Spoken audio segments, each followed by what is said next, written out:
Hi everyone, it's Christy from Green Eyed Tarot, and it's been a little minute since I have filmed and posted a video. October has been really busy at work. I've just been sort of focusing a lot of things offline, and it's been really good because I've kind of delved deeper into my tarot practice. I participated in Season of the Witch Tarot Challenge, which I'm going to talk about in another video. Which is coming to an end because it is Halloween tomorrow. So we're almost done with that challenge. But I also participated in another challenge that I found on Instagram, and it was called Tarot Hide and Seek. And it was posted by someone on Instagram. Their Instagram profile is called Boars of Valor. So they post tarot content, and they posted this really fun Tarot Hide and Seek challenge for October. I didn't participate in the entire month just because I was so busy with work and then doing the Season of the Witch. I really focused on journaling about the Season of the Witch Tarot Challenge and all the card pulls I was doing. But this one was just really fun, and I thought it would be really fun to film a video with some of the prompts from this Tarot Hide and Seek and then some of the choices I made of cards. I use tarot and oracle. You could do whatever you want for this challenge. But I will definitely link the Instagram profile in the description box below. Like I said, Boars, B-O-A-R-S of Valor, V-A-L-O-R, is the profile. This is the person that started the challenge. But it's really fun, and I can't wait to kind of share my thoughts. And hopefully, even though October is almost over, I feel like this can be done anytime. It doesn't have to be October. And hopefully some of you guys will participate and make and film videos of your own so that I can kind of see what you chose. Because like I said, I thought it was really fun. So I picked 12 prompts out of the 31 that were posted for October, and I'm going to share them now. So I'm going to flip the camera around and let's do some tarot hide and seek. Okie dokie, so tarot hide and seek. So the first prompt I picked, number one, was a card that looks like October. So I thought this was kind of awesome. Like, I was thinking about all my tarot decks I have, all my oracle decks, and it was almost impossible for me to like remember every single deck and every single image. But when I heard a card that looks like October, this is the card that immediately came to mind. So this is from Earthly Souls and Spirits Oracle by Terry Foss. So this is the indie edition, like the first edition. I know it's coming out in mass market. I'm really looking forward to that because I just love this oracle. It's like one of my favorites. I've had it for a really long time. As you can see, it's a little shiny. I'm hoping like maybe the mass market's a little bit more matte because I feel like these images would be like amazing in matte, but like this definitely screams October. I don't know about you guys, but just this path with the leaves and the witch, that traditional looking witch, it just, to me, screams month of October. And this is the one that immediately came to mind when I had to pull a card that looks like October. So the second one, prompt that I chose was your favorite High Priestess card. And this is another one. I love the High Priestess card. It's like one of those cards that I look for immediately in a deck when I get a new deck. Or when I'm researching decks, I always kind of trying to check out what the High Priestess card looks like. So this was one really difficult for me. But ultimately I settled on a pretty iconic image because it's the cover of the box. And so surprisingly, and I know this will be a little controversial, but I chose the Light Seers Tarot. So the High Priestess from the Light Seers Tarot. Now, like I said, I feel like people either love or hate this deck. I actually love it. I've had it for, since it came out. I've worked with it. To me, it's a really clear reader. It's one of those workhorse decks, but I really like the High Priestess card in this deck. And I don't usually go for modern imagery, so it's really interesting to me that this is the one that I'm picking as my favorite. But I feel like I see myself in this High Priestess card, if that makes sense. So I feel like that's one of the reasons why I'm picking it as a favorite, just because I can actually see myself reflected. This is not, a time period that I don't live in, and it's not another place or time. It's something that's very modern, but also has sort of an ancient feel to it in some way. And I also kind of like just the non-traditional imagery from the Rider-Waite-Smith. I kind of can feel that intuition and that power, sort of that inner wisdom, like being reflected in the card. And like I said, I can see myself in this card. Something about it reminds me of me and what I think of, like when I think of the High Priestess and the meaning of the High Priestess. So this is the one I chose. Definitely one that's like, it just resonates with me. Like I said, it's the cover of the box. So I feel like everyone has seen this image, even if they don't have the deck. They're sort of familiar with this image, but this is definitely, like I said, one of the ones that resonates with me. And I was sort of just as surprised as probably other people will be by this. But yeah, it's definitely, you know, if not my favorite, one of my favorites, because it really resonates with me because I can see myself reflected in this card. So the next prompt I chose was a card that reminds you of a specific scene in a movie. So now this one was difficult because I didn't want to go with a tarot deck that's sort of based on a movie or book franchise because that would have been too easy. So I didn't do the Lord of the Rings tarot just because, like I said, I feel like that would be too easy. But there were a few that kind of came to mind automatically. Maybe not the cards, but the decks in themselves that sort of remind me. So I picked 3 just because I couldn't decide on one. So I'm cheating on this one a little. But so this one is from the John Bower tarot. So this is the Suit of Swords. This is the Queen of Swords. So something about this card reminds me of a scene in the movie Braveheart. And Braveheart's one of my favorite movies. I think it came out in 1995, and I actually worked at Blockbuster Video in 1995. I was in high school, graduating high school, going to college. So it was like this, huge when it came out on, like, I remember when it came out on video, like everybody wanted, to rent it. It was so funny. But Braveheart's one of those movies that like is one of my favorites. I absolutely love it. And so this card just reminds me of the scene where the young queen realizes she's pregnant with William Wallace's baby. And she's like sort of walking and like holding her stomach. And she just has this look of like satisfaction on her face. Something about this card, I don't know why, it just reminds me of that scene. Just like this scene where like she's in this beautiful dress, like this very like ornate, like brocade, like velvety gown. And, she's just realizing, that she's pregnant and she's not carrying her husband's child, but she's carrying William Wallace's child. I don't know, just something about this card.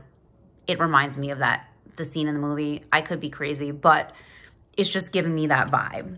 So again, from the John Bower tarot, because I feel like so many of the images in that deck I can see, movie scenes in. But so this one, which sort of looks like a bunch of dwarves, and then you've got like this bucket. So this reminds me of that scene from The Hobbit, and I can't remember which one it was, if it was like the first one or the second one or the third one right now. But in the Hobbit trilogy, one of the movies where the dwarves are like escaping. I think they're escaping from the elves, and like they're in those giant barrels, and they're riding like the water, like the waterfall. I don't know. This is just I don't know. I immediately think of that. When I see this card, I immediately think of that scene where the dwarves are in those buckets and they're riding, the water down in those giant barrels. And then I have a card from the Everyday Witch Tarot, which again, I feel like could probably be related to a lot of movies if you really look at them and study them. But this one, which is the Six of Swords, something about this reminds me, again, Lord of the Rings, the Fellowship of the Ring, when they're like, when the Fellowship sort of just is not even formed yet, and it's just Aragorn and the hobbits, and he's like leading them into like the forest away from the village of Bree. And it just reminds me, something about this reminds me of that, when they're like walking and they have the cloaks on, and Pip is like, 11sies, what about second breakfast? We haven't had second breakfast. Like that whole scene, something about this card reminds me of that. Like I said, just that sort of like they're sort of like making a way, and they have to like move fast. And like I said, they're in these cloaks, and they're sort of like on this hillside. It definitely reminds me of that scene in that movie. So let's see, the next prompt is favorite death card. Again, this is sort of like an impossible thing for me. I had to really think about it, but in the end, when I thought, okay, favorite death card, this card immediately came to mind. It's pretty much my favorite deck. of all time. I use it almost every day. It's from Tarot of the Hidden Realm, and it is definitely one of my favorite death cards of all time. Just sort of that, this card to me screams Morrigan energy, and as someone who works with goddess and works with deities like regularly in their spiritual practice, this one resonates a lot with me. Now, someone who doesn't, you know, you may not see that in this card. I feel like everyone sort of connects with their decks differently, and like it really just depends on the aesthetics you like and just the themes of decks you like. And again, your spiritual practice might play into it in terms of what decks you're drawn to. And so Tarot of the Hidden Realm for me is definitely, like I said, this card definitely is kind of gives me Morrigan vibes. And you know, just that sort of that idea of staring down death. Like I just sort of that staring it in the face, not being afraid of it, sort of embracing what this card means, which doesn't have to be a physical death, but just sort of being a warrior, and being brave in the face of anything, you know, because we know the death card can be a little bit jarring, and it, like I said, doesn't have to mean physical death, but just, I love this imagery. It speaks to me. It's very powerful to me as it relates, like I said, to that sort of imagery of the Morrigan and what she represents. So yeah, favorite death card, definitely this one from Tarot of the Hidden Realm. Now, again, I said this was like really difficult for me, so I couldn't just pick one. Because when I thought about the death card, I then went to my tarot shelf and I was like, nope. I immediately again thought of this deck after I thought of Tarot of the Hidden Realm. So I picked a runner-up. And this is the death card from the Black Violet Cherry Blossom edition. This is pretty much the card that sold me on this deck. I was really interested in this deck, and I waited and I kind of waited, just kind of see like how I felt about it. I watched some walkthroughs, you know, just sort of did my research on it, because I wasn't really like 100% sold on the original edition, which was like sort of like that off-white and black. But then the cherry blossom came out and I was like, wow, something about this, like this cherry blossom color, which is not even really cherry blossom, but something about this blush pink is speaking to me. And I don't even like pink. It's like, it was very bizarre. So, but this death card, whoa, like I immediately was like, yes, like I'm pretty sure I need to have this deck, because this deck is like super witchy to me. It just gives me those vibes. And this, something about this card, this like sort of Victorian looking, very gothic figure standing on this cliff with these birds. Like it's just, yeah, I feel like she's about to sort of turn into the birds at any minute. That reminds me of a movie scene too. There's like a movie where there's a woman dressed all in black. She's very goth looking, and then all of a sudden she just turns into like a big flock of like ravens. I think it was Snow White and the Huntsman. Anyway, so there you go. This could probably go for the previous prompt as well, but I just love it. It just looks like she's about to kind of turn into this flock of birds. Like this is her transformation, and I love it. I'm here for this death card. It's just absolutely gorgeous. It really resonates with me, so I definitely had to mention it for that prompt. Okay, so the next prompt, number 5, is has a pumpkin.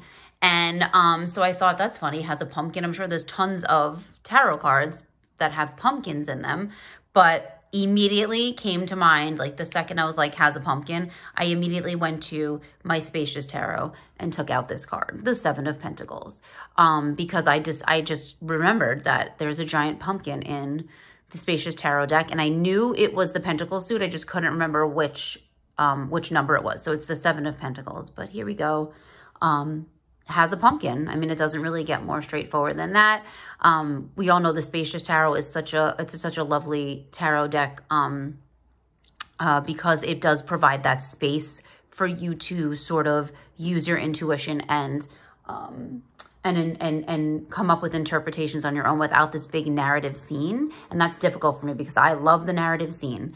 Talked about a lot about it on my channel. I did that hashtag with, you know, narrating the tarot. So this really makes you kind of delve deep into that creative part of your brain and that intuitive part of your brain that is going to come up with, you know, the meaning by just like very simple images.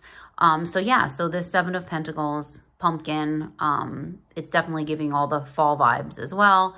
But yeah, this one is the first one that came to mind. I immediately went to the Spacious Tarot to grab this one out. Okay, the next prompt, number 6, favorite color in a card.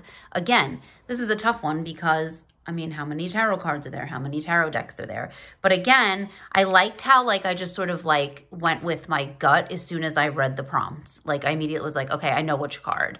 Like, so I just went with those like intuitive sort of that gut reaction as soon as I heard.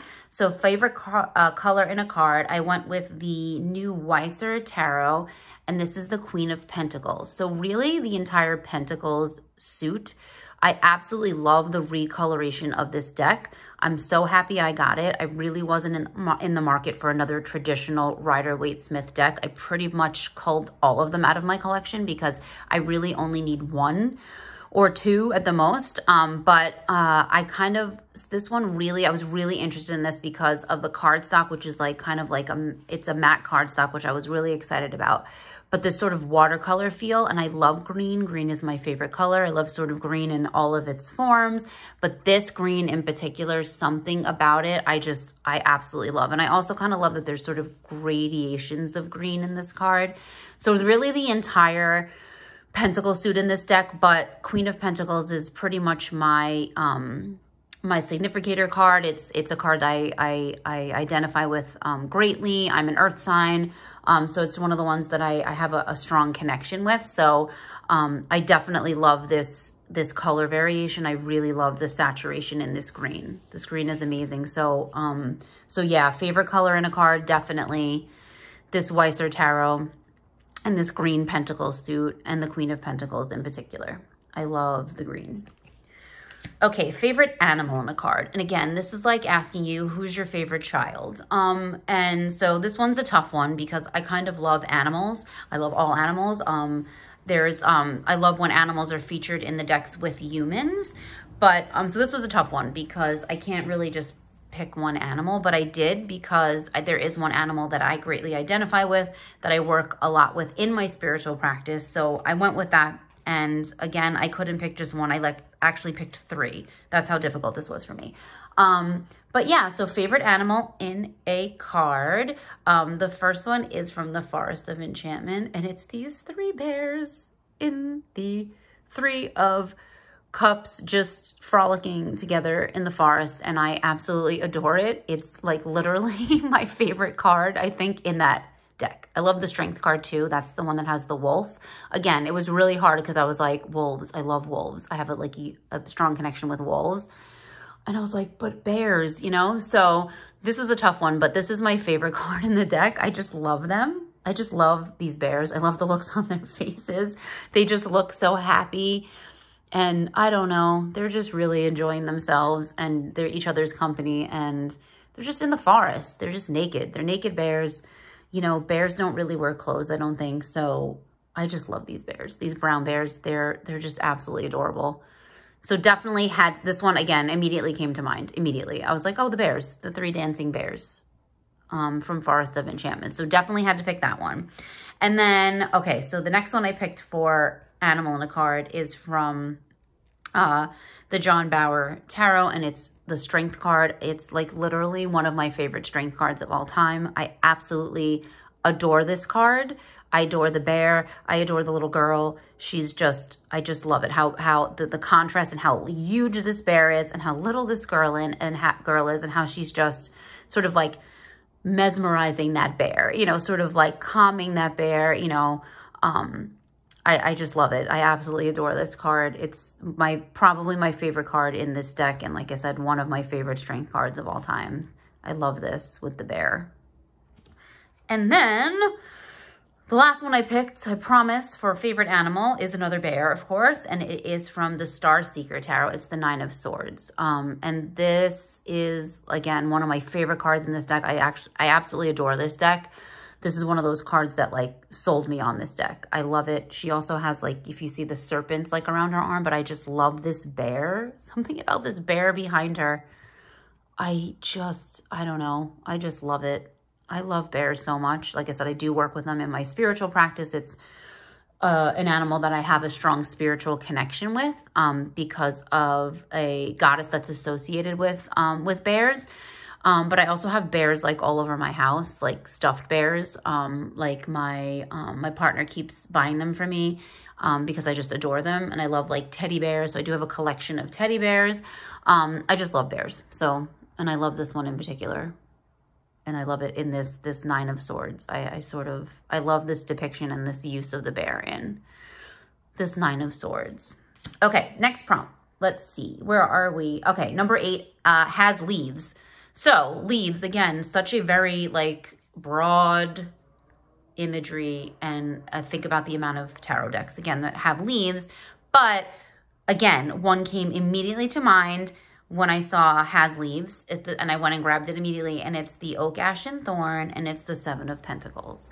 Like this was in my mind's eye. As soon as I read has leaves, I was like, it's the Seven of Pentacles from the Oak, Ash, and Thorn tarot.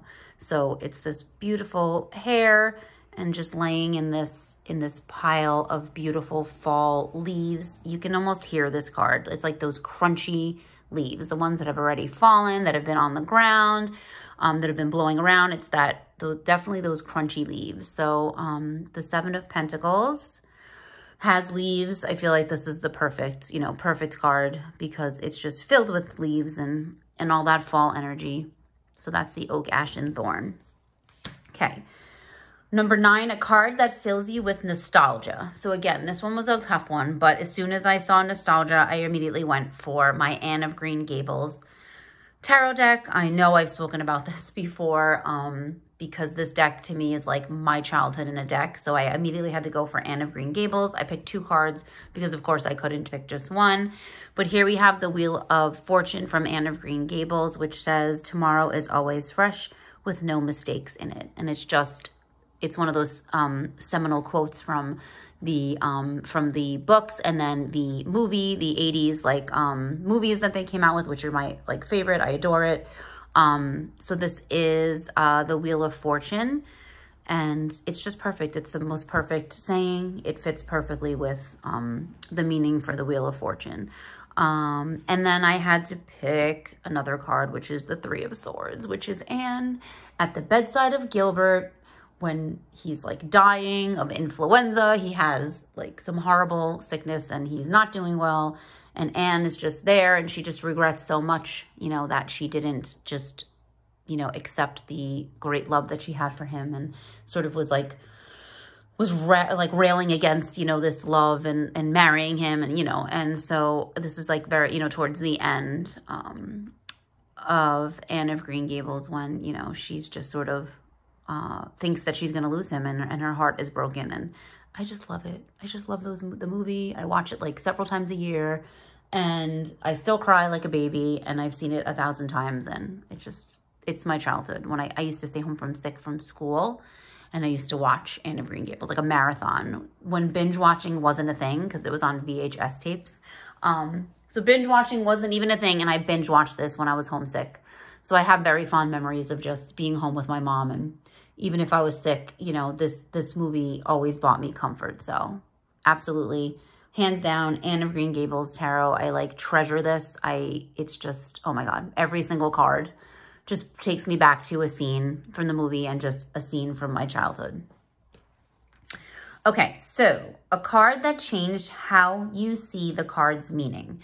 Again, this was really tough, but this deck immediately came to mind because I've been working with it quite extensively recently. So it was like at the forefront of my mind. But again, it was really hard for me to pick one card because I feel like the Suit of Swords in this deck has made me see the Suit of Swords in an entirely new light. I have so much more insight. I have grown so much deeper into that suit because that suit I always struggled with, the sword suit, and just sort of kind of seeing the possibilities. And that's the Somnia Tarot by Nicholas Bruno. This is a masterpiece. I did a deep dive of this deck. I have strong feelings about this deck. I just think it's a masterpiece, but definitely the Suit of Swords in this deck. So I couldn't just pick one card. Okay, so I have the Nine of Swords and the Four of Swords. So I always sort of struggled with the meanings of these two because they're very similar to me, but I think through studying this deck, and the guidebook obviously played, obviously played into it, but the imagery in this deck, in just not understanding the difference between like viewing this Four of Swords card as just like a depression, and like kind of just not only looking at it as a sort of like a depression and like withdrawing and just sort of an apathy, like an apathetic sort of way of looking at things, and looking at more as a possibly restorative, like sleep that you need. It's a restorative slumber. Whereas the Nine of Swords is very different. It's an anguished, it's a very disturbed sleep. It's a sleep that's not restorative. So it really made me look at these two cards in a different light, and really made me understand the light and shadow meanings of these cards, and how the swords don't always have to be such a negative, conflicting suit. So yeah, so these two in particular, like I see them in such a different light now from studying this deck. And then the Six of Swords as well. I love the imagery in the Six of Swords, and it really made me look at the Six of Swords in such a different way. And just the way that these sandbags are sort of like hanging on this hot air balloon, and they're pierced, and all this, the sand is pouring out. So now this hot air balloon can take flight. And it's sort of that really embodies that air imagery like perfectly, because we know the Suit of Swords is that air element. And I struggle sometimes to see that air, that airy energy in this suit, in the traditional Rider-Waite-Smith imagery in particular. And this card just blew my mind because of the sort of letting go of those, that heavy burden, that the stuff that's weighing you down, the baggage you carry around are these sandbags, and piercing them and letting all the sand come out. You're slowly letting them, it's sort of like slowly leaking out. And sort of that idea that you can control, like you can either slash them and it's just going to pour out, or you can pierce it, a little tiny pinprick, and it's going to slowly. So really looking at how that's going to work for you, and letting go of that baggage, and how you want to release. It's like a pressure cooker, and how much are you going to let, does anyone have an Instapot? I have an Instapot and I use it all the time. I'm actually using it tonight to make beef barley mushroom soup, which I'm excited about, but that has nothing to do with this card. But it does have to do with that pressure cooker where you can manually release the pressure, and you can wait. So basically with an Instapot, you can sit there and manually release it, where you can like flick the thing and it's going to just immediately release all that pressure. Or you can do a just let it sit. So quick release is where we push the button and we let it, and then the manual release is where we just sit here and wait for it to naturally decompress.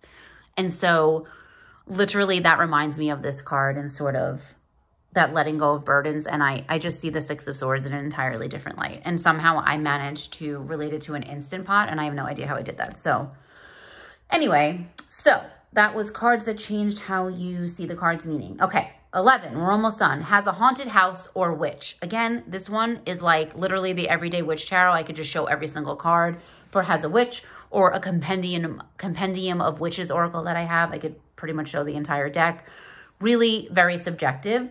So I decided to go with a haunted house instead.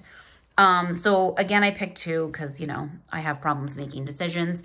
But so the first one is from Earthly Souls and Spirits again. And so this is one of the cards in the Oracle. The keyword says nurture, but I just think this looks like a spooky haunted house. It doesn't have to be a haunted house, but it's definitely giving off that vibe of a spooky haunted house at like Halloween time. So I definitely went with this one. And then I picked another one from the Tarot au Remords Étrange, which is a French deck that I have that I absolutely adore. So maybe not so much a haunted house, but it does look like a magical little cottage in the woods. This is the 10 of Pentacles. So I love it, like that idea of home and stability, this soft, like inviting light. So maybe not a haunted house, maybe stretching it a little bit in terms of the haunted house, but I do love sort of this sort of magical cottage in the woods imagery in this card. Okay. So number 12, and the last one in this tarot hide and seek, is a card that made you get the deck. Okay, so I picked 2 again. Again, not a good decision maker. So card that made you get the deck. I feel like I have a lot of decks like this where it was like, I sort of like, I liked the imagery, I liked the way it looked, but there's one card that like pushed me over the edge. And I was like, yep, I'm definitely buying this deck. Or I see one card and I haven't seen the rest of it and I buy that deck. I feel like a lot of us do that. Sometimes we're not happy about that and sometimes we regret that. But I feel like these 2 that I picked definitely, as soon as I saw these cards.